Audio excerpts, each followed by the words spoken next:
More hunters are looking for ways to use all of their harvested game. In this week's Outdoor Report, Winston Greeley shows us one way to make an impression with game fat. Over the years, I've shown you various ways to prepare game. And today I have a way for hunters to not only impress their friends and family, but make them smell good too. It doesn't have an odor. I mean, really, no. So you're not going to smell like a deer, so don't worry.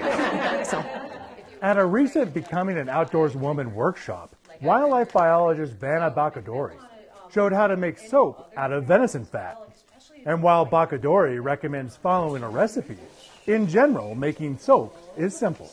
So your basic formula for soap is always lye, water, and a fat. And that fat can change, but the lye is part of that chemical process.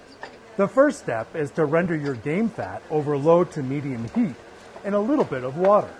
Then strain into a container and let cool. This is tallow. The next step is saponification. Basically, when you mix lye and water, and then you bring it to a certain temperature, and you take your oils and you bring it to the same temperature, which is about 100 degrees, and then you mix those two together, this chemical process called saponification occurs. And it changes the chemistry of the lye and your fats, and you end up with soap. Accurate measuring and safety are critical during this step because of the chemical reaction of lye and water. Next, gently stir your lye water mixture into your tallow.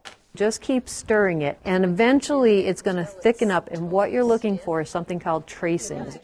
Once you get the right consistency, pour into a mold and cool slowly for 48 hours, and you have basic soap. Then there's a second step that you can use to make it a little bit fancier, and that's called hand milling. In milling, you break down your basic soap and melt over medium heat.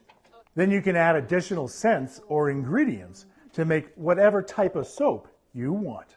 A fairly simple process that allows you to use more of your harvest and please your family and friends. I'm Winston Greeley, out among Montana's fish, wildlife, and parks.